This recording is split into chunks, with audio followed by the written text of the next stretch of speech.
Hello everyone, welcome to my channel. কখনো ভেবেছেন যাকে এক সময় পাগলের মতো ভালোবেসেছিলেন একদিন হঠাৎ করে সেই হয়ে যাবে আপনার বস? প্রতিদিন তার সামনে দাঁড়াতে হবে, তার কথা মতো চলতে হবে, অথচ মনের ভেতর জমে আছে হাজারো না বলা কথা, অভিমান আর পুরনো স্মৃতির ঝড়। ভালোবাসা, ক্ষমতা আর অতীতের জটিল সম্পর্কের এক রোমাঞ্চকর লড়াই দেখতে চলেছেন আজকের এই ভিডিওতে। কিন্তু এই গল্পে কি ঘটতে চলেছে? পুরনো প্রেম কি আবার জ্বলে উঠবে, নাকি প্রতিশোধের আগুনে সবকিছু পুড়ে ছাই হয়ে যাবে? আর এই পরিস্থিতিতে আপনি হলে কি করতেন? তো চলুন আর দেরি না করে শুরু করা যাক। ভিডিওটি শেষ পর্যন্ত দেখুন, মিস করবেন না।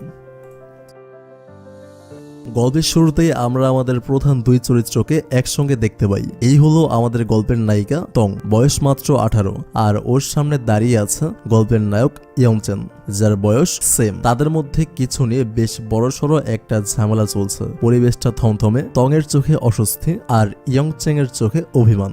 হঠাৎ করেই রাগের বসে তং ইয়ংচ্যাংকে ধাক্কা দিয়ে দূরে সরিয়ে দেয়। ইয়ংচ্যাং কিছুটা হতভম্ব হয়ে পড়ে, কিন্তু নিজেকে সামলে নিয়ে গম্ভীর কণ্ঠে বলে, তং, তোমার কি সত্যি কোনো মন নেই? তুমি কি বুঝতে পারছো না আমার ফিলিংস নিয়ে খেলা করছো? তং একটু চুপ থাকে, যেন কিছু একটা ভেবে দেখছে। তারপর শান্ত গলায় বলে, আমার মনে হয় আমাদের মধ্যে বন্ধুত্বের সম্পর্কটাই সবচেয়ে ভালো হবে। ইয়ংচ্যাং একদম চুপ। কিছুক্ষণ পর ধীর কণ্ঠে বলে, আমি চাই না তোমার বন্ধু হতে। তং এবারও স্থির, একদম নির্লিপ্ত ভঙ্গিতে বলে, তাহলে এমন একটা ভাব করো যেন আমাদের কোনোদিন পরিচয় হয়নি। এই কথা শোনার পর ইয়ংচ্যাং যেন এক মুহূর্তের জন্য বিশ্বাসই করতে পারে না। ওর চোখে মুখে অবিশ্বাসের ছাপ স্পষ্ট। কিছুক্ষণ চুপ থেকে গভীর শ্বাস নেয়, তারপর বলে, ঠিক আছে, তাহলে আমাদের মধ্যে ব্রেকআপ হয়ে গেল। এরপর কোনো কথা না বলে মন খারাপ করে ইয়ংচ্যাং চলে যায়, আর তং এক জায়গায় স্থির দাঁড়িয়ে থাকে। তং এর মুখ দেখে বোঝা যাচ্ছিল এই ব্রেকআপটা আসলে ওর নিজের মনেও কষ্ট দিচ্ছে, কিন্তু ও কিছুতেই সেটা প্রকাশ করতে চাইছে না। ইয়ংচ্যাং চলে যাওয়ার পর তং ধীরে ধীরে হাঁটতে শুরু করে। এরপর আমাদের 10 বছর পরের দৃশ্য দেখানো হয়। ভিডিওর এই পর্যায়ে এসে আমাকে ছোট্ট একটা ব্রেক নিতে হচ্ছে। আপনি চাইলে বিজ্ঞাপনটি স্কিপ করতে পারেন। সত্যি বলতে গেলে আমি সবসময় চেষ্টা করি কোনো পদ্ধতি জেতার মাধ্যমে সহজেই স্কিল ব্যবহার করে কিছু টাকা আয় করতে। তার জন্য আমি সাজেশন করবো একটি গেমিং সাইট, যেখানে তোমরা গেম খেলে অনেক টাকা আয় করতে পারো, এবং এটি একটি ইন্টারন্যাশনাল লাইসেন্স প্রাপ্ত, এবং এখানে টাকা উইথড্র করাও অনেক ইজি। কমেন্ট বক্সের লিঙ্ক দেওয়া আছে আমার। প্রোমো কোড 900 ব্যবহার করে পেয়ে যাবেন 66,000 আইএনআর বোনাস। তাহলে আর দেরি কিসের, যাও খেলো এবং আর্ন করো। 18 বছরের নিচে কেউই এই গেমটি খেলবে না। তো ভিডিওর পরের অংশে ফিরে যাচ্ছে। এরপর আমাদের 10 বছর পরের দৃশ্য দেখানো হয়। একটা ঘর ধীরে ধীরে ভোরের আলো ফুটছে। এখন তংলিয়ানের বয়স 28। তংলিয়ান প্রায় 10 বছর আগে সেই ব্রেকআপের ঘটনাটা স্বপ্নের মধ্যে দেখে। আজও তার ব্যতিক্রম হয়নি। ওর নিঃশ্বাস ভারী হয়ে আসে, ধর্মর করে ঘুম থেকে উঠে বসে। কিছুক্ষণ বোঝার চেষ্টা করে স্বপ্ন না বাস্তব, কিন্তু ঠিক সেই মুহূর্তে ওর ফোনটা বেজে ওঠে। তং বিরক্ত হয়ে ফোনের দিকে তাকায়, স্ক্রিনে নাম ভেসে ওঠে ওর অফিসের বিরক্তিকর বস। আবার কি হলো, নিজেকে একই প্রশ্ন করে। কল রিসিভ করতেই ওপাশ থেকে বস একদম কোনো সুযোগ না দিয়ে বিশাল এক কাজের লিস্ট শুনিয়ে দেয়। তংলিয়ান বিরক্ত হয়ে বলে, আসলে আমি আজ অফিসে যেতে পারছি না, আমার পেটে ব্যথা, মাথায় ব্যথা, শরীর ভালো লাগছে না। তং যতটা সম্ভব নাটকীয় ভাবে কথা বলে, যেন বসের ওপর প্রভাব ফেলে, কিন্তু বসও কম যায় না। কড়াই গলায় বলে, ঠিক আছে, তাহলে আজ ওভারটাইম করলে তোমাকে 301 এক্সট্রা দেওয়া হবে। এই কথা শোনার সঙ্গে সঙ্গে তংলিয়ানের চোখ চকচক করে ওঠে। সে বলে, আচ্ছা ঠিক আছে, আমি আসছি। তংলিয়ান সকালবেলা অনেক ঝামেলা করেও অফিসে যেতে বাধ্য হয়। হাফ ঘুমন্ত অবস্থায় প্রস্তুত হয়ে এক হাতে ব্যাগ, অন্য হাতে ফোন ধরে বেরিয়ে পড়ে। অন্যদিকে অফিসের সামনে বেশ একটা উত্তেজনাপূর্ণ পরিবেশ। তংলিয়ানের বস এবং অফিসের প্রায় সব কর্মচারীরা একসঙ্গে দাঁড়িয়ে আছে, যেন কারোর জন্য অপেক্ষা করছে। তংলিয়ান অফিসে ঢুকতেই বিরক্ত হয়ে বসকে জিজ্ঞেস করে, এখানে সবাই দাঁড়িয়ে কি করছে? অফিসের ভেতরে ঢোকার অনুমতি নেই নাকি? বস চুপচাপ একটা ইশারা করে দেখিয়ে দেয়, আজ অফিসে নতুন ডিরেক্টর আসছে। নতুন ডিরেক্টর? তং অবাক হয়ে যায়। ঠিক তখনই চারপাশে মুহূর্তেই একটা গুঞ্জন শুরু হয়ে যায়। গাড়ির দরজা খুলতেই একটা দীর্ঘদেহী, হ্যান্ডসাম, কর্পোরেট স্টাইলের মানুষ নামলো। ইয়ংচ্যাং 10 বছর পর।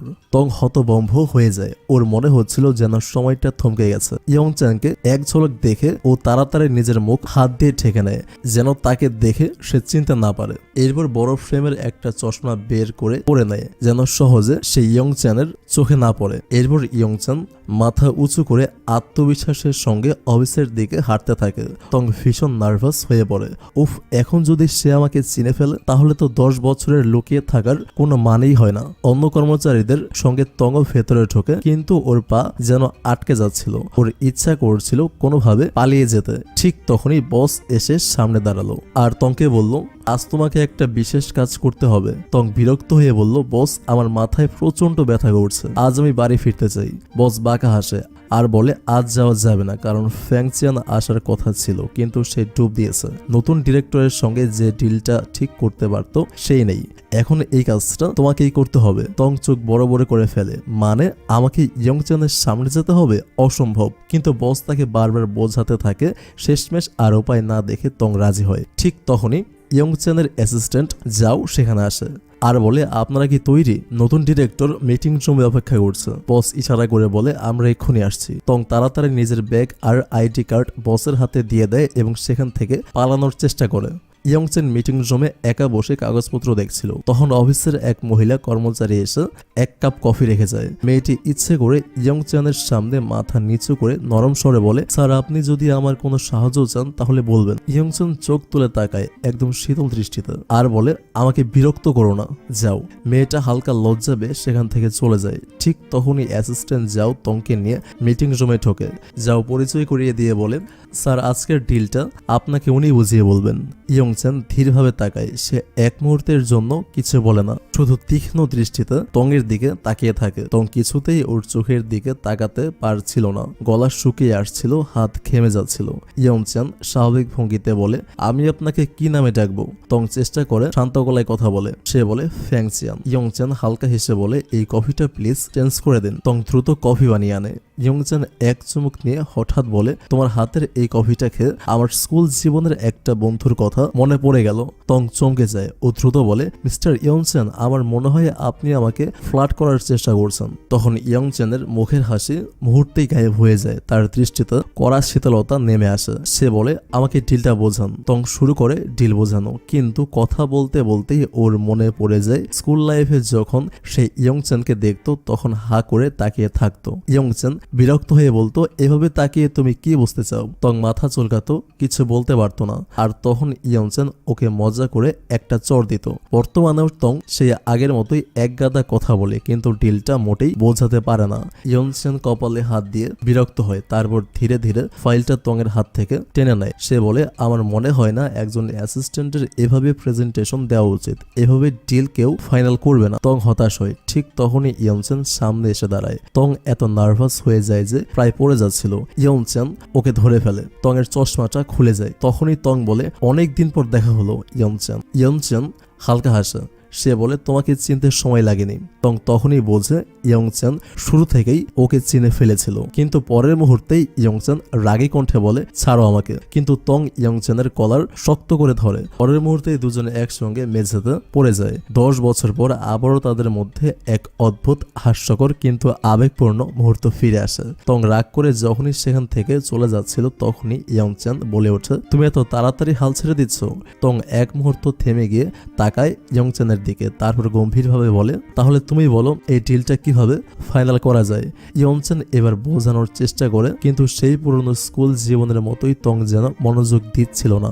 ওর মধ্যে একটা দ্বিধা কাজ করছিল, যেন সে সত্যি বুঝতে চাচ্ছিল না। ঠিক তখনই অ্যাসিস্ট্যান্ট যাও সেখানে চলে আসে। যাও আসলে ইয়ংচ্যান এবং তংয়ের স্কুল জীবনের পুরনো বন্ধু ছিল। তাই ওর মনে হয় এত বছর পর যখন তাদের দেখা হয়েছে নিশ্চয়ই আজ কিছু না কিছু ঘটবেই। যাও হেসে বলে, আমাদের এখন এই প্রজেক্ট নিয়ে বিস্তারিত আলোচনা করতে হবে। তং তখন যাওয়ের দিকে তাকিয়ে একটু হেসে ফেলে, কারণ এবার পরীক্ষা দিতে হবে যাওকেও। আর মজার ব্যাপার হচ্ছে পুরো বোঝানোর প্রক্রিয়াটা রেকর্ড হবে যাওয়ের টেপ রেকর্ডারে। কিছুক্ষণ পরে মিটিং রুম থেকে সবাই বেরিয়ে আসে। এরপর যাও এবং ইয়ংচ্যানকে একসঙ্গে গাড়িতে দেখা যায়। যাও তখন মুচকি হেসে বলে, আমি টেপ রেকর্ডারটা বুদ্ধি করে তোমার এক্স গার্লফ্রেন্ড তংনিয়ানের ব্যাগে রেখে দিয়েছি। এবার ওটাকে ফেরত দিতে ও তোমার কাছে আসবেই। এভাবে তুমি ওর সঙ্গে কথা বলার একটা সুযোগ পেয়ে যাবে আর জানতে পারবে কেন ও আসলে তোমার সঙ্গে ব্রেকআপ করেছিল। ইয়ংচ্যান তখন রাগে চোখে অ্যাসিস্ট্যান্ট যাওয়ার দিকে তাকায়। এরপর তং অফিসে ফিরে এসে কাজে বসে, কিন্তু মনটা খুব খারাপ ছিল। হঠাৎ চেয়ারে বসতে গিয়েই ওর হাত পড়ে সেই রেকর্ডারটায়। ও বুঝতে পারে এটা ফেরত দিতে হবে। তখন জাওকে ফোন করে। জাও ফোন ধরে বলে, আমরা অফিসের বাইরে গাড়িতে অপেক্ষা করছি, তুমি এসে দিয়ে যাও। ফোনটা রেখে যাও মুচকি হেসে বলে, দেখেছো বস, আমার মাথায় কত বুদ্ধি। এবার তুমি ওকে জিজ্ঞাসা করবে কেন 10 বছর আগে হঠাৎ ও তোমাকে ঠকিয়েছিল। যেভাবে শিখিয়েছি ঠিক সেভাবেই জিজ্ঞাসা করবে। কিছুক্ষণ পর তং গাড়ির বাইরে এসে দাঁড়ায়, কিন্তু গাড়ির ভেতরে ঢুকেই চমকে যায়। ও দেখে ভেতরে যাও নয় বরং বসে আছে ইয়ংচ্যান। তং একটু দ্বিধা নিয়ে বলে, আমি এটা যাওকে ফেরত দিতে এসেছি, ওর হয়তো পরে দরকার হবে। ইয়ংচ্যান ঠান্ডা গলায় বলে, নেক্সট টাইম আমি ঠিক করেছি এই প্রজেক্টটা আমি করব না। তং অবাক হয়ে জিজ্ঞাসা করে কেন। ইয়ংচ্যান তখন গাড়ির দরজা খুলে বলে, গাড়িতে উঠে আসো, কারণটা বলছি। তং একটু দ্বিধা করছিল, আসলে ও গাড়িতে উঠতে চাইছিল না, কিন্তু কারণটা জানার জন্য শেষমেশ উঠে আসে। ঠিক তখনই তং এর হাত থেকে রেকর্ডারটা পড়ে যায়। দুজনেই একসঙ্গে সেটা তুলতে গিয়ে মাথায় ধাক্কা লাগে। ইয়ংচ্যান ধীরে ধীরে রেকর্ডারটা হাতে তুলে নিয়ে বলে, তুমি সত্যি রেজাল্ট জানতে চাও? তং নিঃসংকোচে বলে, অবশ্যই, এটাই তো আমার কাজ। ইয়ংচ্যান একটু মুচকি হেসে বলে, তাহলে চলো একটা গেম খেলা যাক। আমি যা জিজ্ঞাসা করব তুমি সত্যি উত্তর দেবে, তারপর তুমি আমাকে জিজ্ঞাসা করবে, আমিও সত্যি বলবো। তং কিছুক্ষণ ভেবে রাজি হয়ে যায়, কারণ এটা ছাড়া তার কোনো উপায় নেই। ইয়ংচ্যান প্রথম প্রশ্ন করে, তুমি কি এখন সিঙ্গেল? তং একটু চমকে যায় এই প্রশ্নে, কিন্তু সত্যিটা বলে, হ্যাঁ আমি সিঙ্গেল। ইয়ংচ্যান আবার জিজ্ঞাসা করে, তোমার কি এই বছরে বিয়ে করার কোনো প্ল্যান আছে?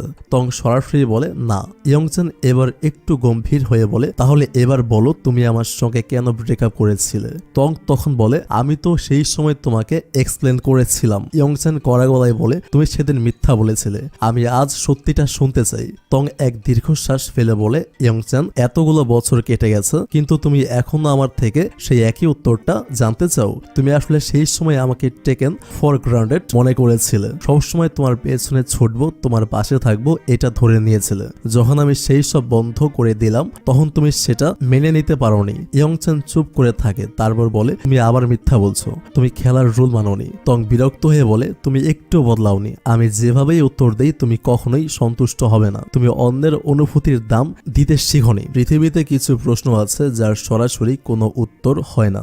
এটা বলে তং গাড়ি থেকে নেমে যায়। ইয়ংচ্যান ভেবে দেখতে থাকে 10 বছর আগে সে কি আসলেই কোনো ভুল করেছিল। সন্ধ্যা হয়ে গেলে তং বাড়ি ফেরার সময় হঠাৎ এক বাইকের সঙ্গে ধাক্কা লাগতে যাচ্ছিল, কিন্তু ঠিক তখনই ইয়ংচ্যান ওকে ধরে ফেলে। বাইকওয়ালা হেসে বলে, স্যার আপনার গার্লফ্রেন্ডের জন্য এটা নিন, রাগ ভাঙবে। ইয়ংচ্যান বিরক্ত হয়ে বলে, সে আমার গার্লফ্রেন্ড না। তং গম্ভীর গলায় বলে, 10 বছর আগে তো আমাদের ব্রেকআপ হয়ে গেছে, তাহলে এখন কেন ফুল দেবে? ইয়ংচ্যান একটু থমকে যায়। তং বলে, আমাদের পৃথিবী আলাদা, আমাদের মধ্যে দূরত্ব রাখাই ভালো। ইয়ংচ্যান গভীর দৃষ্টিতে তাকিয়ে বলে, আমাদের যদি দুনিয়া আলাদা হয়েই থাকে তাহলে 10 বছর আগে তুমি আমার দুনিয়ায় আসার চেষ্টা করেছিলে কেন? তং এক মুহূর্ত চুপ থেকে নিচের দিকে তাকায়, যেন মনে করার চেষ্টা করছে। তারপর শান্ত কণ্ঠে বলে, সেই সময় আমি ছোট ছিলাম, বোকা ছিলাম, আর এখন এসব নিয়ে আমি ভাবিও না। ইয়ংচ্যানের চোখে এক ধরনের কষ্ট ফুটে ওঠে। সে ধীরে ধীরে মাথা নিচু করে ফিসফিস করে বলে, সত্যিটা বলার জন্য ধন্যবাদ। তং কিছু না বলে ঘুরে দাঁড়ায়, ধীরে ধীরে হাঁটতে শুরু করে। ঠিক তখনই ইয়ংচ্যান হঠাৎ তং এর হাত শক্ত করে ধরে ফেলে। তং কিছু বুঝে ওঠার আগেই ইয়ংচ্যান ওকে এমন জোরে টেনে নেয় যে সরাসরি ইয়ংচ্যানের গায়ে পড়ে যায়। এই মুহূর্তের সময় যেন থমকে যায়, ওরা দুজন একে অপরের একদম কাছাকাছি এসে যায়। ইয়ংচ্যান এর উষ্ণ শ্বাস অনুভব করতে পারে তং, আর তং এর চোখে গভীর কিছু খুঁজে ফেরে ইয়ংচ্যান। চারপাশে নিস্তব্ধতা, শুধু দুজনের দ্রুত শ্বাস ফেলার শব্দ শোনা যায়। এই নীরবতা ভাঙবে কে? পরের দিন সকালবেলা তং কাজের মধ্যে ব্যস্ত, টেবিলের ওপর কিছু নথিপত্র সাজিয়ে রাখছে, মাঝে মাঝে কম্পিউটারের স্ক্রিনের দিকে তাকাচ্ছে। ঠিক তখনই ইয়ংচ্যান হঠাৎ করে ওর সামনে এসে দাঁড়ায়। ইয়ংচ্যানকে হঠাৎ সামনে দেখে তং একটু চমকে ওঠে, কিছুটা অবাক হয়, কিন্তু মুখে সেটা প্রকাশ করে না। তবু স্বাভাবিক থাকার চেষ্টা করে আর জিজ্ঞাসা করে, কোনো দরকার ছিল? ইয়ংচ্যান একটু স্থিত হেসে বলে, আমি মিস্টার হুয়ের কাছ থেকে কিছু জরুরি কাগজপত্র নিতে এসেছি। তং ঠান্ডা কণ্ঠে উত্তর দেয়, কিন্তু মিস্টার হু তো এখন এখানে নেই। ইয়ংচ্যান তখন এক মুহূর্ত চুপ থেকে বলে, তাহলে তোমার একটু সাহায্য লাগবে, আমার এয়ারপোর্ট পর্যন্ত ড্রপ করে দিতে পারবে? তং ভ্রু কুচকে বলে, তোমার তো ড্রাইভারই আছে, সে নিয়ে যাবে না? ইয়ংচ্যান কাজ ঝাঁকিয়ে বলে, ও ড্রিঙ্কস করেছে তাই ড্রাইভ করতে পারবে না। তং বিরক্ত মুখে বলে, তাহলে তুমি নিজেই ড্রাইভ করে চলে যাও। ইয়ংচ্যান কিছু না বলে হাসে, তারপর পকেট থেকে একটা বিয়ারের ক্যান বের করে চোখের সামনে খুলে নেয় আর কয়েক ঠোক খায়। তারপর ক্যানটা নামিয়ে বলে, এখন আমিও ড্রিঙ্কস করেছি তাই আমিও ড্রাইভ করতে পারবো না। তং এবার সত্যি রেগে যায়, ও বুঝতে পারে ইয়ংচ্যান ইচ্ছে করেই ওকে জ্বালাচ্ছে। তবুও কিছু বলার আগে দীর্ঘশ্বাস ফেলে, কারণ জানে অন্য অন্য কোনো উপায় নেই। শেষ পর্যন্ত ওকে যেতে হবে এবং ইয়ংচেনের প্রত্যেকটা আদেশ তাকে মানতে হবে, তা না হলে তার চাকরি থাকবে না। এরপর দৃশ্যে দেখা যায় তং একদম চুপচাপ গাড়ি চালাচ্ছিল। ইয়ংচেন পাশের সিটে বসেছিল, একদম নীরব। গাড়ির মধ্যে একটা অস্বস্তিকর নীরবতা ছড়িয়েছিল। হঠাৎ ইয়ংচেন বলে উঠল, মিস্টার লু কেমন আছেন? তং একটু চমকে ওঠে, বিস্মিত গলায় বলল, আমার মা। ইয়ংচেন একগালে শান্ত মুখ করে তাকায়। তং একটু কষ্ট পেলেও সেটা লুকিয়ে রাখতে চায় আর বলে, ভালোই আছেন, ডাক্তার বলেছিল 5 বছর বড় জোর বাঁচবে, কিন্তু এখন 4 বছর হয়ে গেছে, তবুও মা এখনো আমাদের সঙ্গে আছেন। ইয়ংচেন বিস্মিত হয়ে বলে, তুমি কি বললে? তোমার মা এত দিন ধরে অসুস্থ? তং ধীর কণ্ঠে উত্তর দেয়, তুমি তো জানো তুমি আমার মায়ের ছাত্র ছিলে, তুমি মাকে খুব ভালো করে চিনতে। ইয়ংচেন কিছুটা গম্ভীর হয়ে পড়ে, তারপর চুপ হয়ে যায়। এয়ারপোর্টে পৌঁছানোর পর পার্কিং লটে গাড়ি দাঁড় করানোর পর ইয়ংচেন বলে, আমি একটা কোম্পানির সঙ্গে মিটিং করতে যাচ্ছি, সেখানে তোমাদের কোম্পানির এয়ার কম্প্রেসর নিয়ে আলোচনা হবে। যদি তারা খুশি হয় তাহলে বড় একটা চুক্তি হবে। তং মাথা নেড়ে বলে, শুভকামনা। ইয়ংচেন একটু এগিয়ে গিয়ে আবার থামে, পেছন ফিরে বলে, এখন তোমাকে কি করতে হবে বুঝতে পারছো তো? তং কপাল কুঁচকে বলে, মানে? ইয়ংচেন চোখ শুরু করে বলে, আমার মিটিং অনেক লম্বা হতে পারে, আমি আজকে ফিরবো না, তাই আমার গাড়ির দায়িত্ব তোমাকেই নিতে হবে। তং হতবম্ব হয়ে বলে, অতক্ষণ ধরে আমি তোমার এই গাড়িটা পাহারা দেব, এটা কিসের নিয়ম? ইয়ংচেন স্বাভাবিক স্বরে বলে, তাহলে তোমার বাড়ির পার্কিং লটে রেখে দাও, আমি ফিরে এসে নিয়ে যাব। তং দীর্ঘশ্বাস ফেলে বলে, যদি গাড়ির কিছু হয় তবে আমি কিন্তু দায়ী নয়। ইয়ংচেন হাসে আর বলে, ঠিক আছে, তোমার বাড়ির পার্কিং লটে রাখো, আমি যদি ক্ষতিপূরণ দিতে হয় তাহলে দেব। তং মুখে কিছু না বললেও মনে মনে খুশি হয়, মুচকি হাসে। তখনই ইয়ংচেন আচমকা ওর মাথায় আলতো করে হাত বুলিয়ে দেয়। তং চমকে যায়। ইয়ংচেন শুধু একটুখানি হাসে, তারপর সোজা এয়ারপোর্টের ভেতরে চলে যায়। তং চুপচাপ দাঁড়িয়ে থাকে, মনে মনে ভাবে, ইয়ংচেন কি আবারও আমার কাছে ফিরে আসতে চাইছে? রাতের দৃশ্য। রাতে চিউচিউ নামের এক সোশ্যাল মিডিয়া ইনফ্লুয়েন্সারকে দেখা যায়, সে তখন লাইভ করছিল। সে হচ্ছে তং এর বান্ধবী। সেই সময় বাড়ি ফিরে তং। চিউচিউ চিৎকার করে বলে, কিরে এত দেরি হলো ফিরতে? তং ক্লান্ত গলায় বলে, ওভারটাইম করতে হয়েছিল। চিউচিউ মজা করে বলে, তোর বস তোকে দিয়ে সব কাজ করিয়ে নিচ্ছে।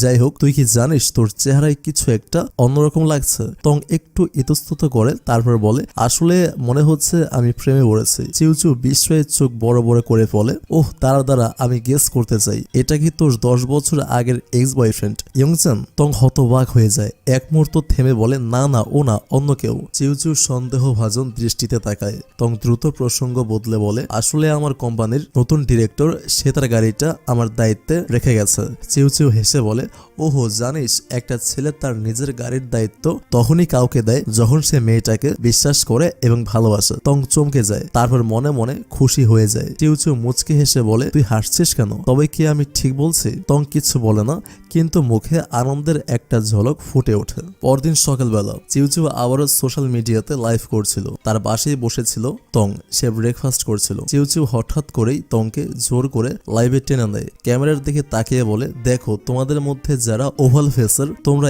এইভাবে মেকআপ কন্ট্রোল করতে পারো। তং লজ্জায় চুপ করে থাকে, হালকা হাসে কিন্তু কিছু বলে না। এমন সময় চিউচিউ দেখতে পায় কেউ তার লাইভে অনেকগুলো স্টার পাঠিয়েছে। সোশ্যাল মিডিয়ায় স্টার পাঠানো মানে টাকা পাঠানো। এতগুলো স্টার দেখে চিউচিউ অবাক হয়ে যায়। উত্তেজিত হয়ে তংকে দেখিয়ে বলে, তং দেখ, আমাকে কেউ অনেক টাকা পাঠিয়েছে। তারপর সেই ব্যক্তি চ্যাটে মেসেজ পাঠায়, আমি আসলে এই মেয়েটার জন্য স্টার পাঠিয়েছি, ওকে আমার খুব ভালো লেগেছে। এই কথা শুনে চিউচিউ তো আরো খুশি হয়ে যায়, কিন্তু পরের মেসেজটি আসতেই সে হতভম্ব হয়ে পড়ে। মেসেজে লেখা, আমার একটা রিকোয়েস্ট আছে, আমি নতুন মেয়েটার উইচ্যাট নম্বর চাই। চিউচিউ হতভম্ব হয়ে তং এর দিকে তাকায়, আর তং তো পুরোপুরি অবাক, কে না কে তার উইচ্যাট নম্বর চাইছে। এরপর চিউচিউ তংকে অনুরোধ করতে শুরু করে যেন সে নম্বরটা দিয়ে দেয়। সে বলে, দেখ, যদি সে মাঝে মাঝে এভাবে স্টার পাঠায় তাহলে আমি তো বড়লোক হয়ে যাব, প্লিজ তুই একবার নম্বরটা দিয়ে দে। তং বিরক্ত হয়ে বলে, আমি অচেনা কাউকে কেন আমার উইচ্যাট নম্বর দেব? কিন্তু চিউচিউ একরকম জোর করেই তাকে রাজি করায়। অবশেষে বন্ধুর কথা রাখতে তং রাজি হয়ে যায়। তং অফিসে পৌঁছে, এরপর বস তাকে ডেকে পাঠিয়েছিল। সেখানে গিয়ে দেখে নতুন একটি গুরুত্বপূর্ণ প্রজেক্ট তার উপর দেওয়া হয়েছে, কিন্তু এই প্রজেক্টের ক্লায়েন্টদের ডিমান্ড এত অদ্ভুত যে তং অবাক হয়ে যায়। সে মনে মনে ভাবে এতদিনে এমন ডিমান্ড কোনো ক্লায়েন্টের কাছ থেকে সে শোনেনি, তবু কাজ তো করতেই হবে। তং এক মনের প্রজেক্ট নিয়ে ব্যস্ত হয়ে পড়ে। এরপর রাতের বেলা অফিস প্রায় ফাঁকা, সবাই চলে গেছে, কিন্তু তং তখনও একা বসে কাজ করছিল। নতুন প্রজেক্টটা অনেক কঠিন, তাই রাত পর্যন্ত অফিসে থাকতে হচ্ছে। ঠিক তখনই তার ফোনে সেই অচেনা ফেক আইডি থেকে মেসেজ আসে। আমি একটু বুঝিয়ে বলছি। উইচ্যাটে যে ব্যক্তি তার নাম্বার চেয়েছিল তার বান্ধবীকে স্টার পাঠিয়ে সেই ব্যক্তি তাকে মেসেজ করেছে। আর আপনাদের বোঝার সুবিধার্থে আমি ক্লিয়ার করে দিচ্ছি, সেই ব্যক্তি আর কেউ নয়, সে হচ্ছে ইয়ংচান। কিন্তু তার মেসেজ পেয়ে তংয়ের কিছুটা সন্দেহ হয়। সে প্রশ্ন করে, তোমার বয়স কত? ইয়ংচান উত্তর দেয় 28। তং অবাক হয়ে বলে, 28? কিন্তু তোমার প্রোফাইলে তো লেখা রয়েছে 18, এটা কিভাবে সম্ভব? ইয়ংচান হাসতে হাসতে বলে, আসলে আমার বয়স 28 হয়ে গেছে, কিন্তু মনে হয় আমি এখনো 18 বছরেই আটকে আছে। তং এবার একটু খুঁচিয়ে জানতে চায়, তুমি কি কাজ করো? ইয়ংচান উত্তর দেয়, আমি একটা কোম্পানির প্রজেক্ট ম্যানেজার। আমি নিউ এনার্জি ভেহিকলস তৈরি হচ্ছে সেই ম্যানেজমেন্টে কাজ করি। এটা শুনে তং একদম অবাক হয়ে যায়। সে বলে, তাহলে তো আমরা একই প্রফেশনে। কথাটা বলার পর ইয়ংচান একটু ভাবতে থাকে। সে মনে মনে হিসাব করতে শুরু করে, প্রকৃতপক্ষে একজন প্রজেক্ট ম্যানেজারের কি সম্ভব কোনো মেয়েকে লাইভে 1 লাখ টাকা পাঠানো? তং সরাসরি প্রশ্ন করে, একটা মেয়েকে এত টাকা হঠাৎ করে পাঠানোর কারণ কি? ইয়ংচান একটু হেসে বলে, আমি তো তোমাকে দেখে পাঠিয়েছি। আসলে আমি সিঙ্গেল, তাই আমার সব টাকা জমানোই থাকে, আর আমি খরচ করতেও ভালোবাসি, তাই পাঠিয়ে দিয়েছে। তং এটা শুনে হতবাক হয়ে যায়। সে ভাবে এত টাকা খরচ করার মতো মানুষের কাছে কি পরিমাণ টাকা থাকতে হয়। সে বিরক্ত হয়ে বলে, আমার তোমার সঙ্গে কথা বলতে ভালো লাগছে না, গুড নাইট। এটা বলেই তং লাইট অফ করে ঘুমিয়ে পড়েন। পরদিন সকাল, অফিসে এসে তং দেখে চিংফেন দৌড়ে তার কাছে আসছে। উদ্বিগ্ন স্বরে বলে, তং, আমরা যে প্রজেক্ট বানিয়েছি তার লোগোটা কেমন যেন ব্লার হয়ে গেছে। তং অবাক হয়ে যায়, এত কষ্ট করে কাজ করলো অথচ লোগোটা ব্লার। দ্রুত প্রিন্টারের মাধ্যমে কয়েকবার চেক করে, কিন্তু প্রতিবারই একই সমস্যা, লোগো একদম অস্পষ্ট আসছে। চিংফেন বলে, আমরা যদি আধ ঘন্টার মধ্যে লোগো ঠিক করতে না পারি তাহলে বড় সমস্যা হয়ে যাবে। তং চিন্তায় পড়ে যায়, এখন কি করা যায়? ঠিক সেই সময় ইয়ংচানের ফেক আইডি থেকে মেসেজ আসে, কি করছো তুমি? তং চিন্তিত থাকায় রিপ্লাই দেয় না, কিন্তু ইয়ংচান আবার মেসেজ করে, তোমার মন খারাপ? তং এবার পুরো সমস্যাটা খুলে বলে। ইয়ংচান সঙ্গে সঙ্গে তার সহকারী যাওকে বলে চাংতি ইন্ডাস্ট্রির লোগোটা খুঁজে বের করতে। কিছুক্ষণ পর সে একটা একদম পরিষ্কার এইচডি পিকচার পাঠিয়ে দেয় তংকে। তং এত বড় সাহায্য পেয়ে আনন্দে ভরে ওঠে। রাতের দিকে সে ইয়ংচানকে ধন্যবাদ জানায়। এখন থেকে ইয়ংচানের সঙ্গে কথা বলতে তার বেশ ভালোই লাগে, কারণ মানুষটা যে সত্যি অনেক হেল্পফুল। পরদিন সকালে অফিসে এসে তং দেখে চিংফেন খুব উত্তেজিত। সে বলে, তোর জন্য একটা হট গসিপ আছে। তং কৌতূহলী হয়ে বলে, কি গসিপ? চিংফেন উত্তেজিত হয়ে বলে, ইয়ংচান নাকি অ্যাক্সিডেন্ট করেছে। এটা শুনে তং থমকে যায়। সে বলে, কিভাবে হলো? চিংফেন বলে, কনস্ট্রাকশনের সাইটে গিয়ে দুর্ঘটনা ঘটেছে। তং দুশ্চিন্তায় পড়ে যায়। সঙ্গে সঙ্গে সহকারী যাওকে ফোন করে জানতে চায় ইয়ংচান কোন হাসপাতালে আছে। দ্রুত সে হসপিটালের দিকে রওনা হয়। হাসপাতালে পৌঁছে সে দেখে সেখানে দুজন সিকিউরিটি গার্ড তাকে আটকে দেয়। একজন গার্ড বলে, বসের অনুমতি ছাড়া কাউকে ভেতরে ঢুকতে দেওয়া হবে না। তং বলে, আমি তো বসের কোম্পানি থেকে এসেছি, তবুও তারা যেতে দেয় না। ঠিক তখনই সেখানে একটা মেয়ে আসে। মেয়েটি গম্ভীর গলায় বলে, ইয়ংচানকে কেউ ডিস্টার্ব করবে না। মেয়েটিকে দেখে অবাক হয়ে যায় তং। সে জিজ্ঞাসা করে, তুমি কে? মেয়েটি নির্লিপ্ত হয়ে বলে, আমি ইয়ংচানের ফিয়ান্সে, আমার নাম রুলিন। এই কথা শোনার পর তংয়ের যেন সমস্ত পৃথিবী উল্টে যায়। ইয়ংচান বিয়ে করতে চলেছে। মন খারাপ করে তং বলে, ইয়ংচান এখন কেমন আছে? রুলিন বলে, তুমি কি ওর সঙ্গে দেখা করতে চাও? তং দ্রুত মাথা নাড়ে। সে বলে, না, ঠিক আছে, আপনি যখন ওর খেয়াল রাখছেন নিশ্চয়ই ও তাড়াতাড়ি সুস্থ হয়ে যাবে। রুলিন হেসে বলে, অবশ্যই, ওকে আমার থেকে ভালো আর কেউ চেনে না। তং আর কিছু না বলে চলে আসে। বেরিয়ে যাওয়ার সময় রুলিন হাসপাতালের কর্মচারীদের বলে, ভেতরে যেন সস্তার ফুল না ঢোকে, খেয়াল রেখো। রাতের দিকে তং মন খারাপ করে রাস্তায় হাঁটছিল। সে ইয়ংচানের ফেক আইডিতে মেসেজ পাঠায়, কোথায় আছো তুমি? ঠিক সেই মুহূর্তে চিংফেন ফোন করে জানায় কোম্পানিতে একটা বড় সমস্যা হয়েছে। এটা শুনে তং আরো অবাক হয়ে যায়। তার শরীরে হঠাৎ করে খারাপ লাগতে শুরু করে। সে রাস্তার এক পাশে ব্রেঞ্চে বসে পড়ে, মাথায় ঝিমঝিম করছিল। ফ্ল্যাশব্যাকে তখন একটি দৃশ্য দেখা যায়, তারা যখন একসঙ্গে কলেজে পড়তো সেই সময়ের কথা। তং নিজের হাতে বানানো খাবার নিয়ে এসেছিল ইয়ংচানের জন্য। ইয়ংচানের কলেজ জীবনে তং সবসময় ইয়ংচানকে খুশি করার চেষ্টা করত, কিন্তু ইয়ংচান তখন তংকে অতটা গুরুত্ব দিত না। তবে একদিন ইয়ংচান তংয়ের হাতে বানানো খাবার খেয়ে ফেলে। সেদিন তং তার কিছু বন্ধুদের সঙ্গে ক্যাফেতে গিয়েছিল। সেখানে সবাই মিলে অনেক মজা করছিল। সেই সময় চিউচিও ছিল। তারা একসঙ্গে একটি গেমস খেলছিল আর তং গেমে হেরে যায়। গেমের নিয়ম অনুযায়ী চিউচিউ তাকে একটি ডেয়ার দেয় যা তাকে অবশ্যই পালন করতে হবে। চিউচিউ বলে তুই যাকে মনে মনে পছন্দ করিস তাকে আজই প্রপোজ করবি। এটা শুনে তং হতবাক হয়ে যায়। সে বলে আমি এটা কিছুতেই পারবো না। কিন্তু চিউচিউ বলে গেমের নিয়ম অনুযায়ী তোর করতেই হবে। এরপর চিউচিউ তং এর ফোন নিয়ে সরাসরি ইয়ংচ্যানকে কল লাগিয়ে দেয়। ঠিক তখনই ইয়ংচ্যান ফোন ধরে ফেলে। তং হতবাক হয়ে যায় এবং বুঝতে পারে না কি করবে। অনেক সাহস সঞ্চয় করতে গিয়ে সে ড্রিঙ্কস করে এবং বলে ইয়ংচ্যান আমি তোমাকে ভালোবাসি। ইয়ংচ্যান একেবারে অবাক হয়ে যায়। তং দেখে সে একদম চুপ হয়ে গেছে, না হে কিছুই বলে না। তখন তং বলে আমি ভুল করে তোমাকে ফোন করে কথাটা বলে ফেলেছি। ইয়ংচ্যান প্রশ্ন করে তুমি কি ট্রুথ অর ডেয়ার খেলছিলে? তোমাকে ট্রুথ বলতে বলা হয়েছে নাকি ডেয়ার? চিউচিউ তখন তংকে বলে বল ওকে, তুমি রাজি থাকো যদি তাহলে এটা ট্রুথ, আর তুমি যদি রাজি না হও তাহলে এটা ডেয়ার। তং তখন ফোনে ঠিক এই কথাটাই বলে। পরদিন তংকে এক জায়গায় অপেক্ষা করতে দেখা যায় ইয়ংচ্যানের জন্য। অনেকক্ষণ ধরে অপেক্ষা করার পর ইয়ংচ্যান দৌড়ে এসে তার প্রিয় স্ন্যাক্স এগিয়ে দেয়। তং রেগে গিয়ে বলে তুমি সবসময় আমাকে ওয়েটিং লিস্টে রাখো, তোমার কোনো ধারণা আছে আমি এখানে কতক্ষণ দাঁড়িয়ে আছি? ইয়ংচ্যান বলে সরি একটু দেরি হয়ে গেছে। তং তখন রেগে গিয়ে চলে যায়। পরদিন ইয়ংচ্যানকে দেখা যায় তার কলেজের একজন প্রফেসরের সঙ্গে কথা বলতে। সে কিছুদিন পরেই কলম্বিয়া ইউনিভার্সিটিতে পড়তে যাবে, তাই তাকে বিদেশে যেতে হবে। এটা আড়াল থেকে শুনে ফেলে তং। সে প্রচন্ড কষ্ট পায় যে ইয়ংচ্যান তাকে কিছুই বলেনি। প্রফেসর ইয়ংচ্যানকে পরামর্শ দেয় এইরকম সুযোগ সবাই পায় না, তুমি পুরো স্কলারশিপ পেয়েছো, তাই অবশ্যই বিদেশে গিয়ে এই ডিগ্রিটা তোমার নেওয়া উচিত। এরপর থেকেই তং এর মন খারাপ হয়ে যায়। ইয়ংচ্যানকে ছাড়া সে কিভাবে থাকবে বুঝতে পারে না। তার উপর ইয়ংচ্যান তাকে কিছুই জানায়নি, তাই অভিমানে সে ইয়ংচ্যানের সঙ্গে ব্রেকআপ করে ফেলে। তবে সেই দিন ব্রেকআপ করার পরে সবচেয়ে বেশি কষ্ট পেয়েছিল তং নিজেই। মানে একটা সময় তং ইয়ংচ্যানকে নিজেই প্রপোজ করেছিল, কিন্তু তাদের প্রেমের সম্পর্কটা এভাবে শুরু হওয়ার আগেই শেষ হয়ে গিয়েছে। কারণ তং ভেবেছিল ইয়ংচ্যান হয়তো তার জন্য বিদেশে স্কলারশিপ করতে যাবে না, এই জন্য সে নিজের ইচ্ছাতে ইয়ংচ্যানের ক্যারিয়ারের ভালোর জন্য সে তার সাথে ব্রেকআপ করেছিল, যাতে তার সাথে ব্রেকআপ করার ফলে ইয়ংচ্যান রেগে বিদেশে স্কলারশিপ করতে চলে যায়। এজন্য আজ থেকে 10 বছর আগে তাদের সম্পর্কটা শুরু হওয়ার আগেই শেষ হয়ে গিয়েছে। এরপর টানা 10 বছর ধরে এই ভুল বোঝাবুঝিটাই তাদের মধ্যে রয়ে গিয়েছিল।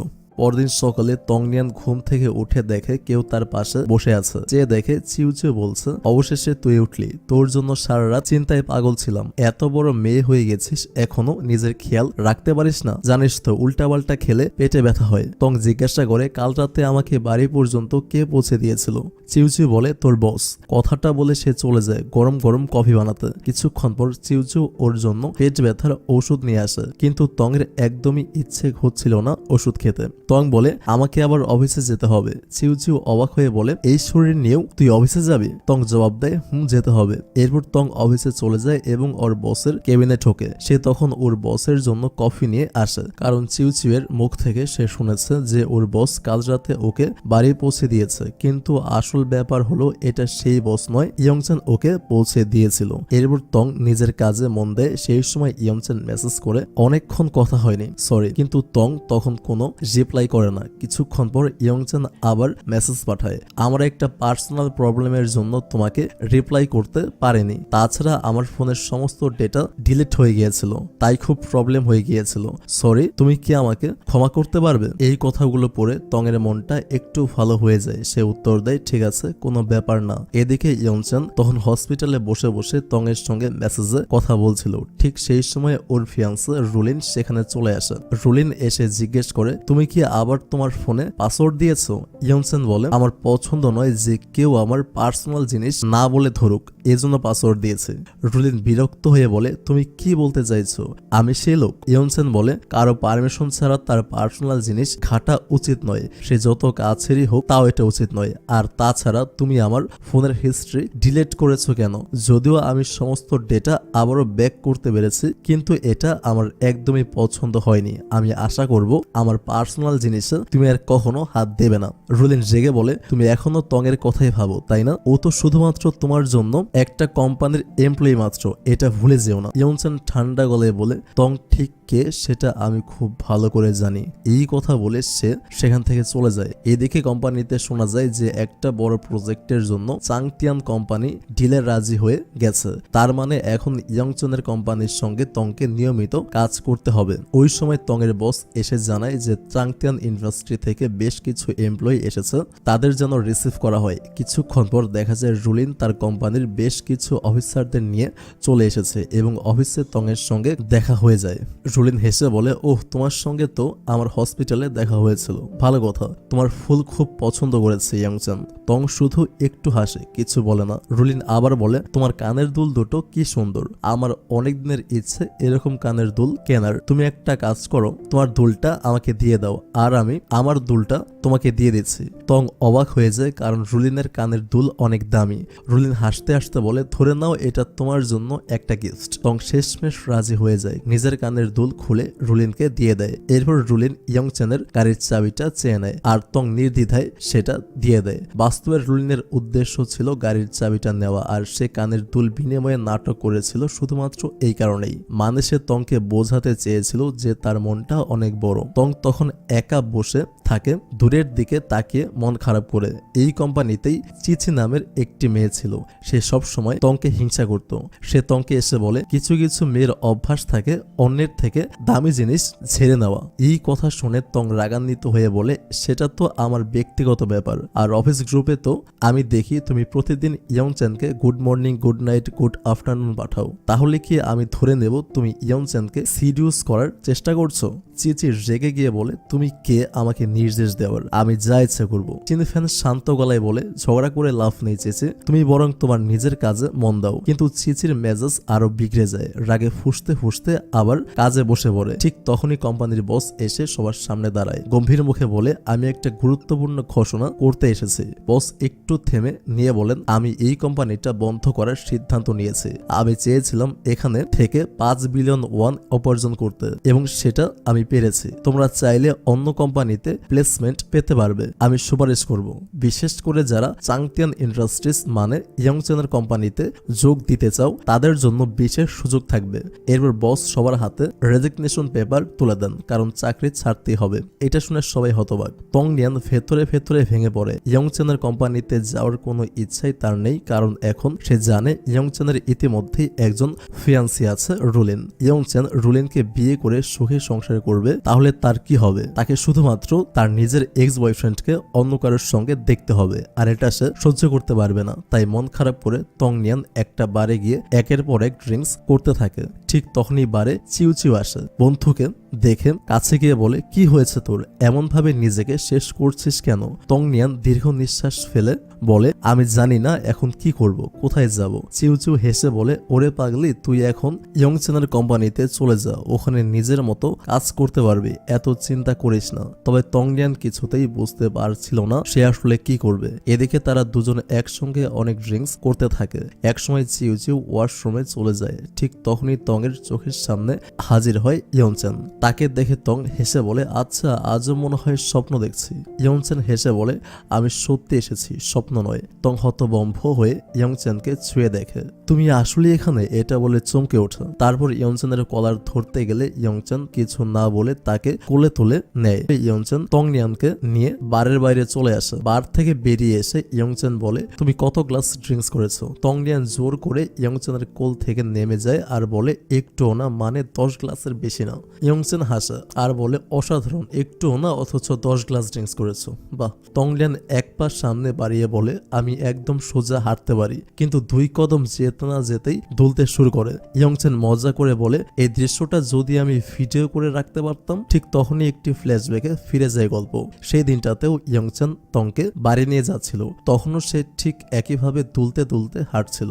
ইয়ংচেনের মনে পড়ে যায় তখন তং বলেছিল, আমি একটু ড্রিঙ্কস করে নি, মাত্র 1 বোতল করেছি। হয়েছে, এখনো সে বদলায়নি, সেই আগের মতোই আছে। ইয়ংচেন জিজ্ঞাসা করে, তুমি কি সত্যি আমাকে ভালোবাসো? তংনিয়ান মৃদু হেসে মাথা নেড়ে বলে, বাসি। ইয়ংচেন তখন নিজের শার্ট খুলে তংনিয়ানের গায়ে জড়িয়ে দিয়ে বলে, এখন থেকে তোমার খেয়াল আমি রাখবো, আর এই শার্টটা যেহেতু আমি তোমাকে দিলাম, এখন থেকে এটা আমার, আর তার মানে তুমিও আমার। ইয়ংচেনের চোখে পুরনো দিনগুলোর স্মৃতি ফিরে আসে। এরপর সে তংনিয়ানকে পিঠে তুলে নেয়। তং আস্তে আস্তে বলে, তুমি জানো আমার এখনো আফসোস হয়, আমরা কি আবারও একসঙ্গে হতে পারি না? ইয়ংচেন চুপ থাকে, কোনো উত্তর দেয় না। তারা একসঙ্গে গাড়ির দিকে এগিয়ে যায়। অনেকক্ষণ পর তং একটু স্বাভাবিক হয়ে আসে। ইয়ংচেন জিজ্ঞাসা করে, ভালো ঘুম হয়েছে? তং লজ্জা পেয়ে বলে, হয়েছে। এরপর সে ইয়ংচেনের জ্যাকেট ফিরিয়ে দিতে যায়। ইয়ংচেন কিছু না বললে তং বলে, ঠিক আছে, এটা আমি ওয়াশ করে তোমাকে ফেরত দেব। ঠিক তখনই ইয়ংচেন তার সামনে একটা ফাইল বাড়িয়ে দিয়ে বলে, এতে সাইন করে দাও। তং ফাইলটা দেখে সঙ্গে সঙ্গে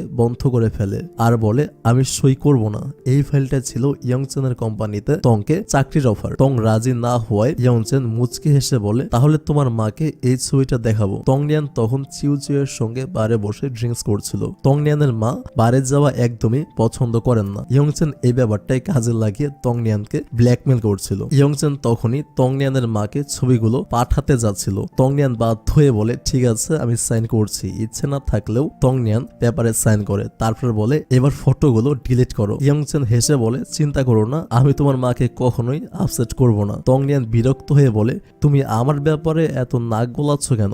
ইয়ংচেন জবাব দেয়, কারণ তুমি ভুল কাজ করছো, তোমাকে সঠিক পথে আনতে চাই। তংনিয়ান বিরক্ত হয়ে বলে, এটা আমার জীবন, আমি কি করব না করব সেটা আমার ব্যাপার। ইয়ংচেন বলে, কাল সকাল 8টায় অফিসে সময় মতো চলে আসবে। তংনিয়ান তখন বাধ্য হয়ে সম্মতি জানিয়ে বলে, ভালো কথা, তোমার জন্য আমার একটা জিনিস আছে। তংনিয়ান তখন ছোট্ট একটা সাদা বাক্স ইয়ংচেনের দিকে বাড়িয়ে দেয়, বলে, প্লিজ এটা কি তুমি তোমার ফিয়ান্সিকে ফিরিয়ে দিতে পারবে? ইয়ংচেন অবাক হয়ে বলে, ফিয়ান্সি? তারপর সে বাক্স খুলে দেখে এক জোড়া দামি কানের দুল, মানে সেই দুলটা, চিনতে পেরেছেন? ইয়ংচেন বলে, এটা কি রোলিনের? তংনিয়ান কোনো জবাব না দিয়ে রাগ করে গাড়ি থেকে নেমে যায়। পরের দিন সকাল, চ্যাংতিয়ান কোম্পানি মানে হচ্ছে ইয়ংচেনের কোম্পানি, সেখানে দেখা যায় রোলিন চিফ অ্যাসিস্ট্যান্ট হিসেবে কাজ করছে। আজকে তংনিয়ানের প্রথম দিন এখানে। তংনিয়ান অফিসে ঢুকতেই রোলিন বলে, ওয়েলকাম তংনিয়ান, তুমি তো আগে ছোট কোম্পানিতে কাজ করতে, কিন্তু এটা অনেক বড় কোম্পানি, এখানে তোমাকে ডিসিপ্লিন মানতে হবে। তংনিয়ান কিছু না বলে মাথা নেড়ে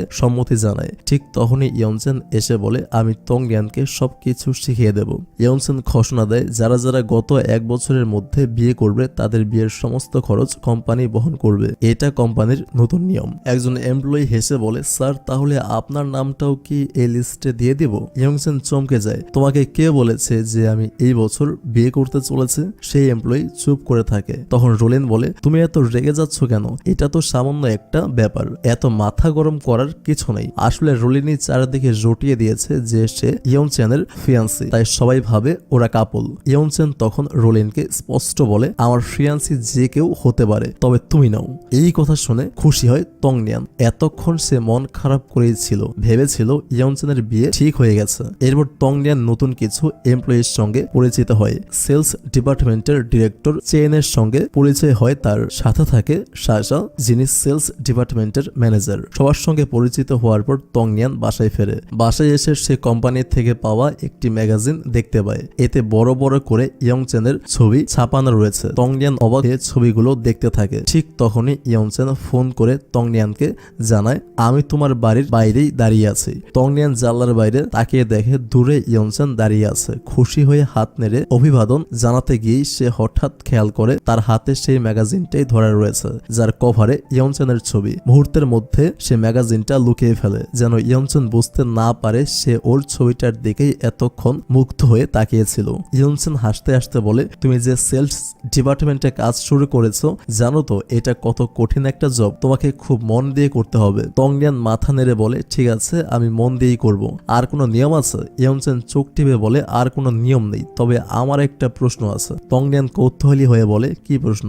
ইয়ংচেন মুচকি হেসে বলে, আমরা এখন তো অফিসে কলিগ হয়ে গেছি, তাহলে তুমি আমাকে আনব্লক কবে করবে? তংনিয়ান একটু হেসে বলে, 10 বছর আগে প্রথম তুমি আমাকে ব্লক করেছিলে। সে ফোন খুলে আনব্লক করতে গিয়েও শেষ মুহূর্তে করে না, তারপর ফোনে নাটকীয়ভাবে হ্যালো হ্যালো বলে যেন কিছুই শুনতে পাচ্ছে না এবং হুট করে ফোন কেটে দেয়। ইয়ংচেন অবাক হয়ে ফোনের স্ক্রিনের দিকে তাকিয়ে থাকে। ওর ওয়ালপেপারে তখনও তংনিয়ান আর ইয়ংচেনের স্কুল জীবনের একটি ছবি ছিল।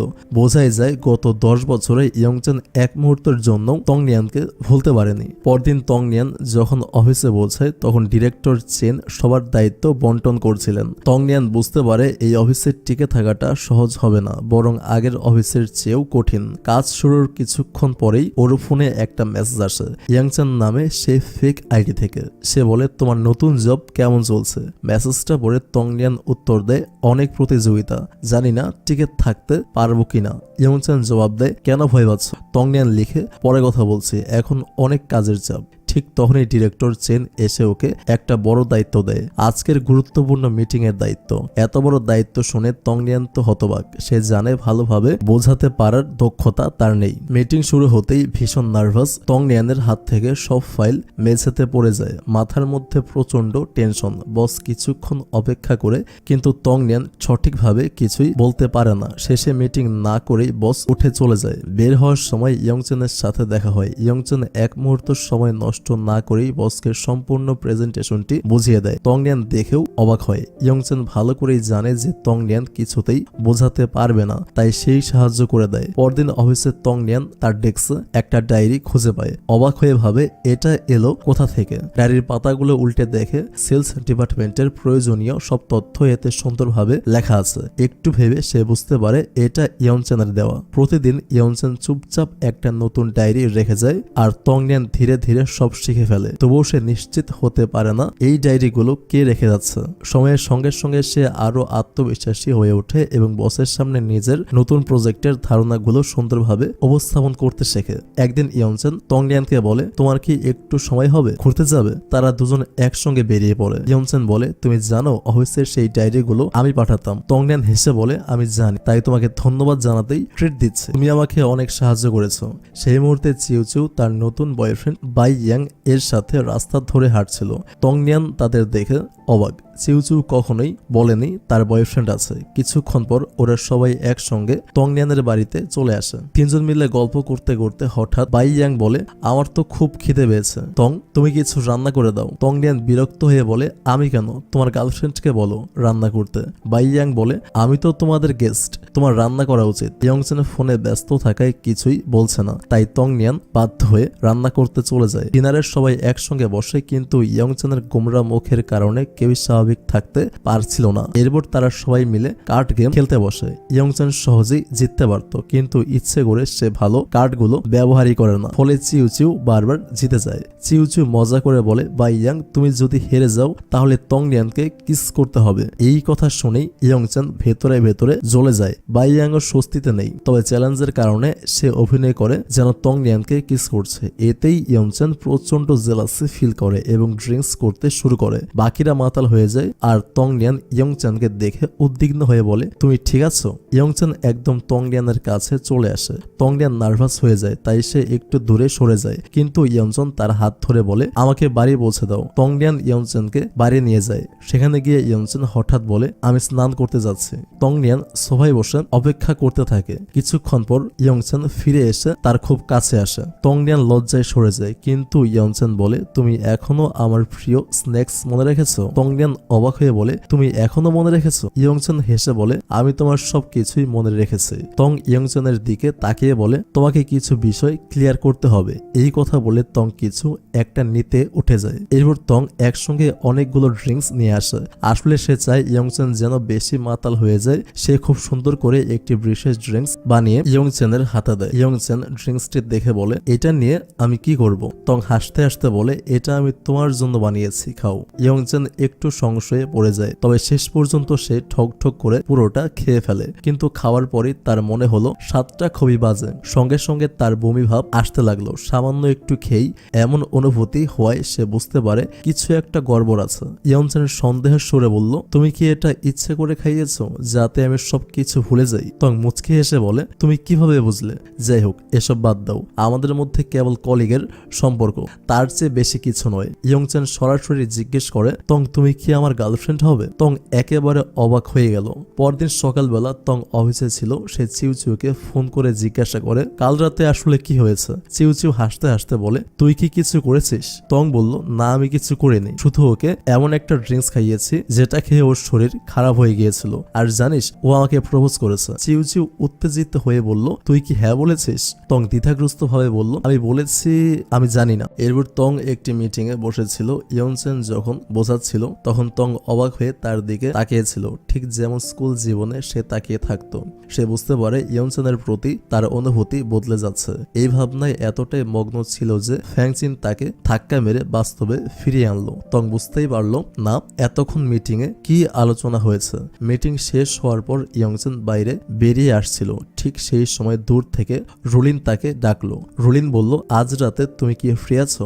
আমরা একসঙ্গে ডিনার করতে পারতাম। ইয়ংচেন দৃঢ় কণ্ঠে বলল আমাদের কেবল প্রফেশনাল সম্পর্ক, তার বাইরে কিছু না। আর এটা তং আমাকে দিয়ে তোমাকে দিতে বলেছে। রুলিন হতাশ হয়ে বলল তুমি কি সবসময় এভাবে কথা বলবে?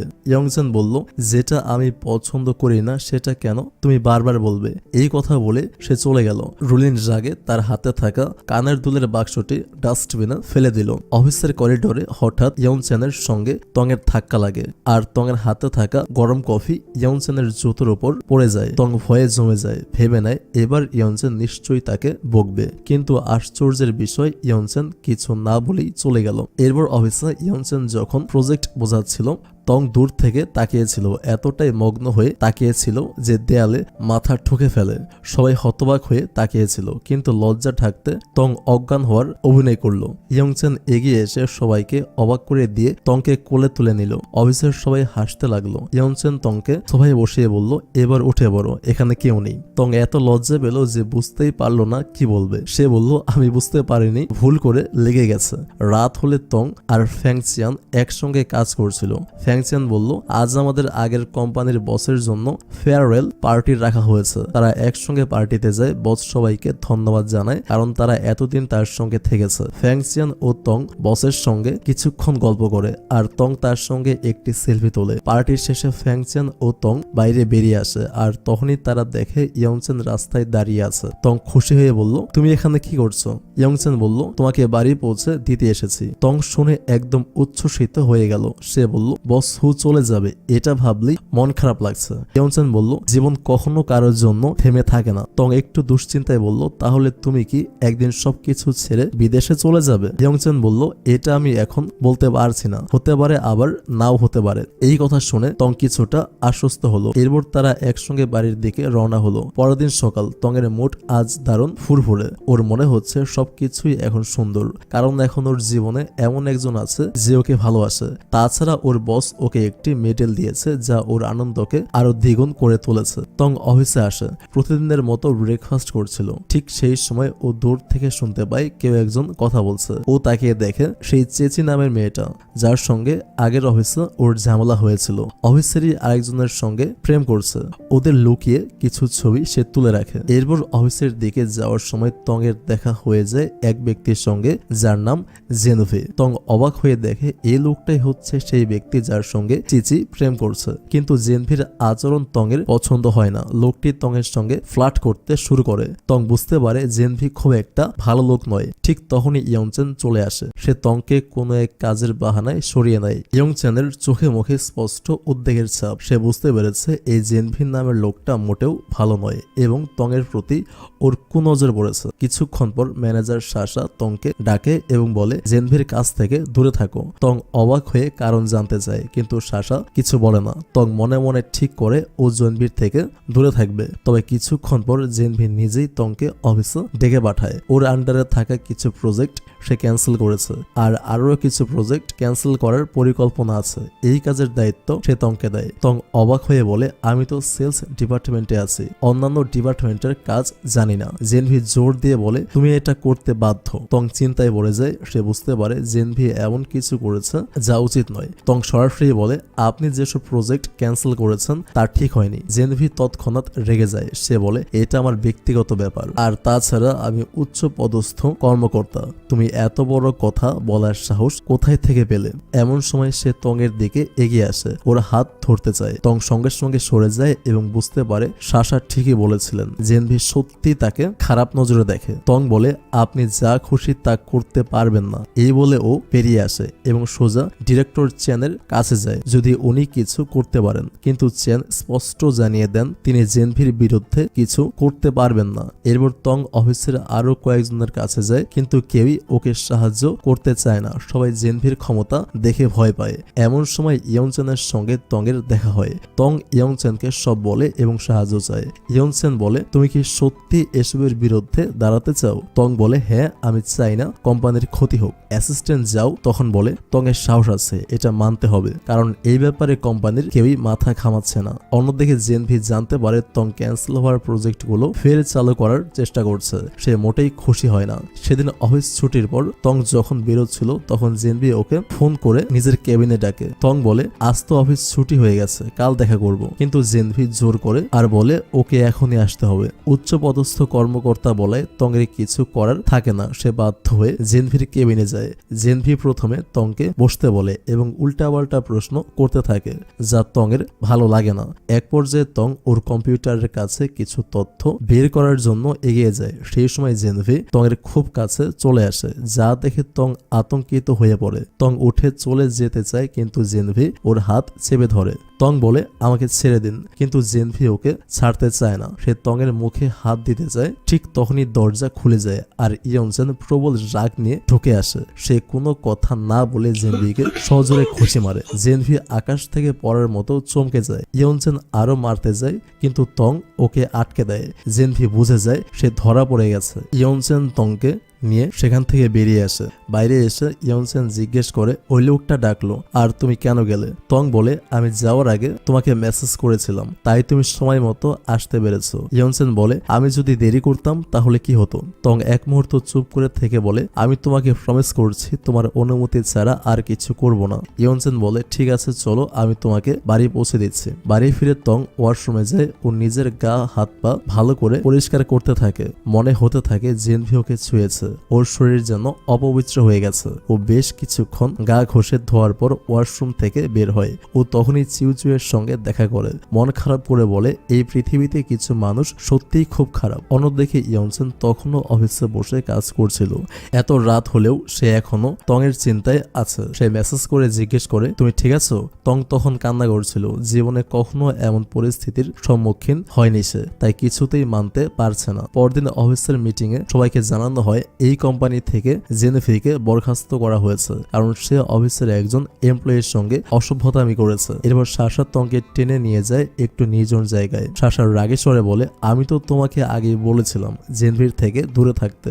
তং তখন বুঝতে পারে জেনভি হয়তো সাশার সঙ্গেও কিছু করেছে। সে প্রশ্ন করে সাশা আমাকে সব খুলে বলো। সাশা বলে 6 মাস আগে আমি প্রোডাকশন ডিপার্টমেন্টে কাজ করতাম। সবসময় জেনভি আমাকে উল্টাপাল্টা মেসেজ করতো, অশ্লীল ইঙ্গিত দিত। তারপর একদিন সে আরো ভয়ঙ্কর কিছু করলো, আমাকে ফিজিক্যালি হ্যারাস করলো। তং শুনে ক্ষোভে ফেটে পড়ে। সে বলে তোমার কাছে কি কোনো প্রমাণ আছে? তুমি যদি সাহায্য করো আমরা একসঙ্গে জেনভিকে শাস্তি দিতে পারবো। সাশা রাজি হয় এবং ফোন করে বলে আমার কাছে জেনভির সঙ্গে সমস্ত চ্যাট আর কিছু রেকর্ডেড কল আছে। এগুলো পেয়ে তং আনন্দিত হয়। সে নিজেও কিছু প্রমাণ সংগ্রহ করে। এরপর ইয়ংচেনের কাছেও সে রিপোর্ট পৌঁছায়। জেনভি যে অনেক প্রজেক্ট বাতিল করেছিল তা দেখে ইয়ংচেন আরো ক্ষিপ্ত হয়ে যায়। সে অফিসে একটি জরুরি মিটিং ডাকে। মিটিংয়ে ইয়ংচেন বলে জেনভি শুধুই একজন খারাপ কর্মী নয়, সে নারী সহকর্মীদেরও হয়রানি করে, কিন্তু সিনিয়র অফিসাররা বিশ্বাস করে না। ফলে জেনভি আরো সাহসী হয়ে ওঠে। এই ঘটনা শুনে তং আরো হতাশ হয়ে পড়ে। চিউ তাকে সান্ত্বনা দেয় একদিন সব ঠিক হয়ে যাবে, তুই দেখিস। রাতে মন খারাপ করে তং রাস্তায় হাঁটছিল। বেখেয়ালে রাস্তা পার হওয়ার সময় একটা গাড়ি ওর দিকে ধেয়ে আসে। ঠিক তখনই ইয়ংচেন ওকে ধাক্কা দিয়ে সরিয়ে দেয়, কিন্তু নিজেই হাতে মারাত্মক ব্যথা পায়। তং আতঙ্কিত হয়ে বলে তুমি ঠিক আছো তো? ইয়ংচেন হাসতে হাসতে বলে আমি ঠিক আছি, তুমি চলো বাড়ি। তারা একসঙ্গে তংয়ের বাড়িতে ফিরে আসে, কিন্তু তখনই বিদ্যুৎ চলে যায়। চিউচিউ যে অন্ধকার খুব ভয় পায়, সে সোফার পেছনে লুকিয়েছিল। হঠাৎ সে ইয়ংচেনকে দেখতে পেয়ে আরো ভয় পেয়ে যায়। চিউচিউ তাড়াতাড়ি বেরিয়ে যায়। বিদ্যুৎ চলে যাওয়ায় তং ফোনের ফ্ল্যাশ লাইট জ্বালায় এবং দেখে যে ইয়ংচেনের হাতের রক্ত। সে অবাক হয়ে বলে, তুমি এতক্ষণ কিছু বলনি কেন? এরপর সে ইয়ংচেনের ক্ষতস্থানে ব্যান্ডেজ করে দেয়। তং লক্ষ্য করে ইয়ংচেনের সুঠাম শরীর, যা দেখে সে কিছুটা নার্ভাস হয়ে পড়ে। তং বলে, আমার মনে হয় হসপিটালে গেলে ভালো হবে। ইয়ংচেন বলে, এটা তেমন গুরুতর নয়, আমি ঠিক আছি, কিন্তু আমি এখন বাড়ি যেতে চাই। তং বলে, গোসল করার সময় এই ক্ষত যেন না ভেজে, কাল সকালে এসে আমি ব্যান্ডেজ বদলে দেব। এটা বলে সে চলে যেতে চায়, কিন্তু হঠাৎ ইয়ংচেন ওর হাত ধরে টেনে কাছে এনে কোলের ওপর শুইয়ে দেয়। ইয়ংচেন মৃদু স্বরে বলে, আজ রাতে এখানে থেকে যাও। তং বিস্মিত হয়ে বলে, এটা অসম্ভব। ইয়ংচেন মুচকি হেসে বলে, তোমাকে বাঁচাতে গিয়ে আমার চোট লেগেছে, আর আমি তোমাকে মাত্র এক রাত এখানে থাকতে বলেছি, তুমি কি তাও করবে না? তং দ্বিধাগ্রস্ত হলেও রাজি হয়। ইয়ংচেন বলে, আমাকে এখনই শার্ট চেঞ্জ করতে হবে, মনে হয় তোমার সাহায্য লাগবে। তং হতবাক, ওকে কি ইয়ংচেনের শার্ট খুলে দিতে হবে? ইয়ংচেন ধীরে ধীরে বোতাম খুলতে থাকে। তং লজ্জায় লাল হয়ে যায়। তং বলে, ইয়ংচেন তুমি প্লিজ অন্য রুমে গিয়ে শার্ট চেঞ্জ করো। ইয়ংচেন একটু মজা পেয়ে হাসে, তারপর অন্য রুমে চলে যায়। ইয়ংচেন শার্ট বদলে আবার তংয়ের কাছে ফিরে আসে। তারা দুজনে আবার অফিসের সমস্যাগুলো নিয়ে আলোচনা শুরু করে। তং ইয়ংচেনকে আশ্বস্ত করে, তোমাকে এসব ভাবতে হবে না, আমি সবটা দেখে নিচ্ছি। কিছুক্ষণ পর তং বলে, এবার আমি ঘুমাতে চাই। ইয়ংচেন বলে, তুমি আমার রুমে ঘুমাও, আমি সোফাতে শুয়ে পড়বো। তং অবাক হয়ে বলে, ধুর, এটা হয় নাকি? ইয়ংচেন হাসি মুখে বলে, তাহলে কি আমরা একসঙ্গে ঘুমাবো? তং লজ্জায় লাল হয়ে গুড নাইট বলে তাড়াতাড়ি সরে যায়, আর ইয়ংচেন তখন মুচকি হেসে তাকিয়ে থাকে। পরদিন সকালে তং ঘুম থেকে উঠে টিভিতে নিউজ দেখে তাদের কোম্পানির সেই অসৎ ব্যক্তি জেনভিকে পুলিশ গ্রেফতার করেছে। তং বিস্মিত হয়ে যায়, কিভাবে হঠাৎ করে পুলিশ তাকে গ্রেফতার করলো। তখনই ইয়ংচেন জানায় সে আগেই সমস্ত প্রমাণ পুলিশ স্টেশনে জমা দিয়েছে, তাই পুলিশ দ্রুত ব্যবস্থা নিয়েছে। এখন তং চিন্তা না করে নিশ্চিন্তে অফিস যেতে পারবে। তং ব্রেকফাস্ট করতে যাওয়ার সময় মনে পড়ে সে ব্রাশ করা ভুলে গেছে। তাড়াতাড়ি ওয়াশরুমে গিয়ে ব্রাশ করতে শুরু করে। ঠিক তখনই ইয়ংচেন সেখানে এসে বলে, তুমি কি জানো তুমি যে ব্রাশটা ব্যবহার করছো এটা আমার? তং মুহূর্তে লজ্জায় পড়ে যায়, কিন্তু দ্রুত নিজেকে সামলে নিয়ে বলে, কোনো ব্যাপার না, এবং আবার ব্রাশ করা শুরু করে। ইয়ংচেন এই দৃশ্য দেখে হাসতে থাকে। অফিসে পৌঁছে তং রোলিনকে ডাকে। রোলিন এলে তং বলে, আমি জানি হয়তো তুমি ইয়ংচেনকে পছন্দ করো বা ভালোবাসো, কিন্তু আমাদের সম্পর্ক বহু বছরের, মাঝখানে অনেক বাধা এসেছে, কিন্তু আমরা একে অপরকে সবসময় ভালোবেসেছি। এখন আমরা আবার একসঙ্গে থাকতে চাই, তাই দয়া করে আমাদের জীবনটাকে জটিল করো না। রোলিন বিরক্ত হয়ে বলে, তোমার কি ভয় করছে না? আমি চাইলে এখনই তোমাকে ফায়ার করতে পারি। ঠিক তখনই পেছন থেকে ইয়ংচেন বলে, না, তুমি তা পারবে না, কোম্পানির ডিরেক্টরের অনুমতি ছাড়া তুমি কাউকে বরখাস্ত করতে পারো না। রোলিন একেবারে হতভম্ব হয়ে যায়। এরপর ইয়ংচেন তংয়ের হাত ধরে সেখান থেকে চলে যায়। সেদিন অফিস ছুটি হয়ে গেলে তারা ইয়ংচেনের বাড়িতে ফেরে। তং বেডরুমে ঢুকে অবাক হয়ে যায়। ঘরটি তার পছন্দের জিনিস দিয়ে সাজানো। সে আনন্দে পুরো ঘরে ঘুরতে থাকে এবং দেখে দুটো টুথব্রাশ রাখা, একটি তার, অন্যটি ইয়ংচেনের। সে বুঝতে পারে ইয়ংচেন চায় তংকে এখানে স্থায়ীভাবে রাখতে। তং ইয়ংচেনের কাছে এসে বলে, তুমি কি আমার জন্য সব সাজিয়ে রেখেছো?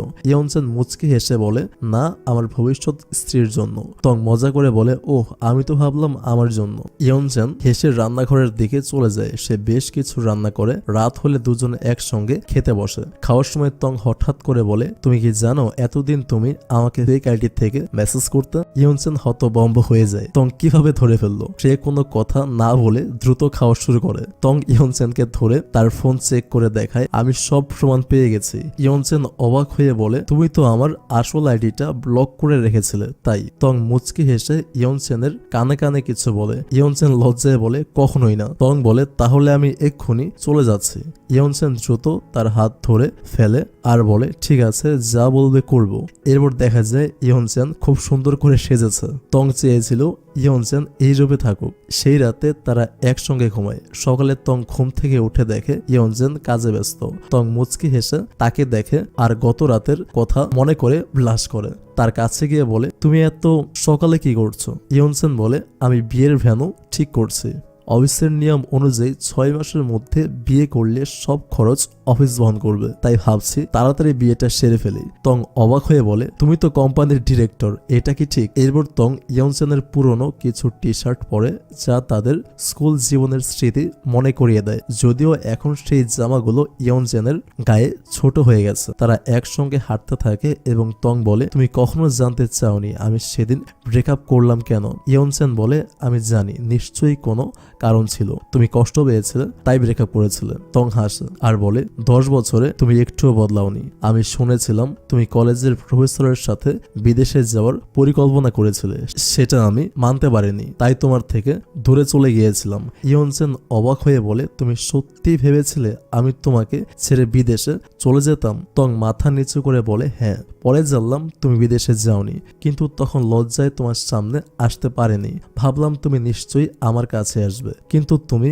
এলে না। আর দেখতে দেখতে 10টা বছর কেটে গেল। ঠিক তখনই ইয়নসেনের মা ফোন করে। ইয়নসেন বলে, আমি এখন তোমার ছেলের বউয়ের সঙ্গে আছি। তং লজ্জা পেয়ে চলে যেতে চায়, কিন্তু ইয়নসেন তার হাত ধরে টেনে নেয় এবং শক্ত করে জড়িয়ে ধরে বলে, আমি তোমাকে ছেড়ে আর কখনো কোথাও যাব না। ফ্ল্যাশব্যাকে দেখানো হয় কিভাবে সেদিন ভুল বোঝাবুঝির কারণে তারা বিচ্ছিন্ন হয়ে গিয়েছিল। যদি তারা সেই সময় নিজেদের মধ্যে কথা বলে বিষয়টা পরিষ্কার করত, তাহলে এই 10টা বছর কষ্টে কাটাতে হতো না। আর এই ড্রামাটা আমাদেরকে এটাই শিক্ষা দেয় যে যে কোনো সম্পর্কের মধ্যেই ভুল বোঝাবুঝি আসতে পারে।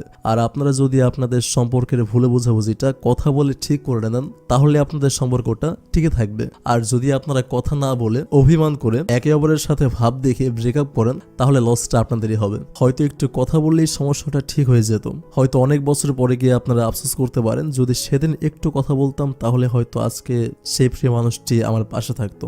এভাবে আফসোস করার চেয়ে শুরুতেই ভুল বোঝাবুঝিটা কথা বলে ঠিক করে নেওয়া উচিত। এই ড্রামাটা আমাদেরকে এটাই শেখায়। তো যাই হোক, ফাইনালি একটা হ্যাপি এন্ডিং এর মাধ্যমে আজকের এই ড্রামাটা এখানেই শেষ হয়। তো কেমন লেগেছে আজকের ভিডিওটি সেটা কমেন্টে মাস্ট বি জানাবেন। থ্যাংক ইউ সো মাচ ভিডিওটা দেখার জন্য। Take love and please wait for next video. আল্লাহ হাফেজ।